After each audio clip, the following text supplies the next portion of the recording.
Hello food lovers, welcome back to delicious खाना झटपट बनाना। आज हम बनाएंगे हेल्दी और डिलीशियस गेहूं के आटे और आलू का कम तेल में बना नाश्ता। यह रेसिपी उन लोगों के लिए एकदम परफेक्ट है जो स्वास्थ्य के साथ समझौता किए बिना स्वादिष्ट भोजन का आनंद लेना चाहते हैं और इसे बनाना बहुत ही आसान है। So let's get started. हम 2 कप गेहूं का आटा लेंगे और इसमें डालेंगे 1 छोटा चम्मच नमक और थोड़ा मिला लेंगे। अब ऐड करेंगे 1 छोटा चम्मच तेल और अच्छे से थोड़ा और मिला लेंगे। अब इसमें पानी डालते हुए एक सॉफ्ट डो तैयार कर लेंगे और इसके ऊपर से हम 1 चम्मच तेल और डालकर तेल को हर तरफ लगा देंगे। इस तरह ऊपर से तेल लगाने से आटा काफ़ी लचीला बनता है और अब इसे हम ढककर 10 मिनट के लिए रेस्ट करने देंगे। एक पैन लेंगे और उसमें 1 बड़ा चम्मच तेल डालेंगे और इसमें हम 7-8 खड़ी लाल मिर्च को डालकर अच्छे से क्रिस्प होने तक भूनेंगे। फ्लेम मीडियम रखेंगे और इन मिर्च को हम बिल्कुल करारे कर लेंगे। मिर्च करारे हो चुके हैं, इन्हें निकाल कर एक तरफ रख देते हैं।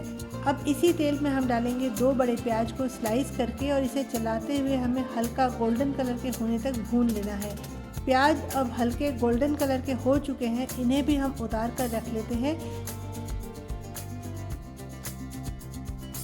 एक बोल में हम फ्राइड मिर्च को डालेंगे और इसे हम हाथों से क्रश कर लेंगे।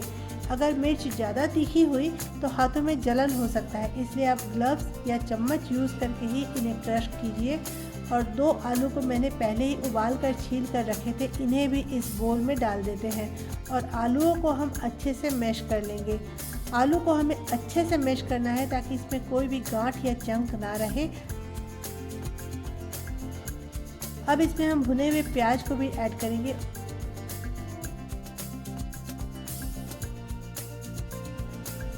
और डालेंगे बारीक कटी हुई हरी धनिया की पत्ती और थोड़ा सा नमक।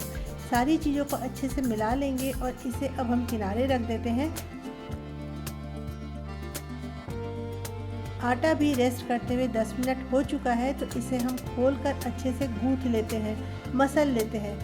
इस पूरे आटे को हम 2 भाग में डिवाइड कर लेंगे। एक भाग को लेकर अच्छे से गोल कर लेंगे। अब आटा लगाकर इसे हम बेल लेंगे। रोटी से थोड़ा मोटा हमें बेलना है और अच्छा बड़ा बेल लेना है।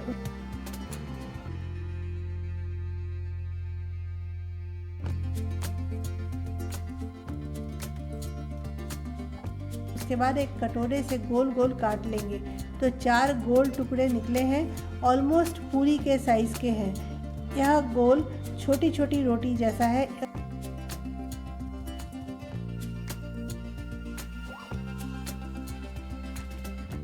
अगर आप ऐसा ना बेलना चाहें तो आप छोटी छोटी पूरी के साइज की लोई लेकर एक एक करके भी बेल सकते हैं। दूसरी तरफ हमने तवा गर्म करने के लिए चढ़ा दिया था। अब हम छोटी छोटी रोटियों को मीडियम फ्लेम पर तवे पर डालेंगे और 30-40 सेकंड तक एक तरफ होने देंगे, फिर पलट देंगे। दूसरी तरफ भी 30-40 सेकंड तक होने देंगे, फिर पलट देंगे। दोनों तरफ हमें हल्का हल्का सेक लेना है। टोटल हमें एक रोटी को 1-1.5 मिनट से ज़्यादा नहीं सेकना है। तो अब यह हमारे सारे सिके हुए छोटी छोटी रोटियां, इसमें से एक रोटी को लेंगे और इसके ऊपर हम 1 चम्मच टोमेटो सॉस या कोई भी हॉट सॉस या रेड चिली सॉस जो आपके पास हो उसे अच्छे से हर तरफ लगा देंगे। फिर इसके ऊपर हम आधा पोर्शन में चीज़ ग्रेट करके डालेंगे। अगर आपके पास मोज़रेला चीज़ हो तो आप वह भी डाल सकते हैं। मेरे पास आज प्रोसेस चीज़ है तो मैं वही डाल रही हूँ। चीज़ ना हो तो थोड़ा सा पनीर भी डाल सकते हैं। इसके ऊपर हमने जो आलू की फिलिंग बना के रखी थी उसको रखेंगे और उसके ऊपर भी हम थोड़ा सा चीज़ डालेंगे। फिर इसे हम इस तरीके से फोल्ड कर देंगे तो बन गया ना बिल्कुल टैको के शेप का। इस तरीके से हम सारे रोटियों को तैयार कर लेंगे। अब तवे पर 1 बड़ा चम्मच तेल डालेंगे और एक एक करके सारे नाश्ते के टुकड़ों को तवे पर डालेंगे। फ्लेम लो रखेंगे। ऊपर से भी कुछ बूंद तेल डालेंगे और इन्हें पलट पलट कर और नीचे की तरफ से भी पकड़कर अच्छे से चारों तरफ से सेक लेंगे। इन्हें हमें अच्छे से क्रिस्पी कर लेना है और इनका रंग एकदम सुनहरे रंग का कर लेना है। सेकने में ज़्यादा टाइम बिल्कुल भी नहीं लगता, बहुत जल्दी ही यह सिक जाता है। तो तैयार हो गया हमारा बहुत ही बढ़िया क्रिस्पी कम तेल में बना गेहूं के आटे का नाश्ता, जिसे बच्चे भी खाना बहुत पसंद करेंगे और बड़े भी। I hope you enjoyed this delicious recipe. Give it a try and let me know how it turned out in the comments below. Don't forget to like, share and subscribe to Delicious खाना झटपट बनाना for more easy and tasty recipes. फिर जल्दी ही लेकर आऊँगी मैं अपना एक नया अफसाना। तब तक आप मुस्कुराना, हंसना और हंसाना, जिंदगी को खूबसूरत बनाना।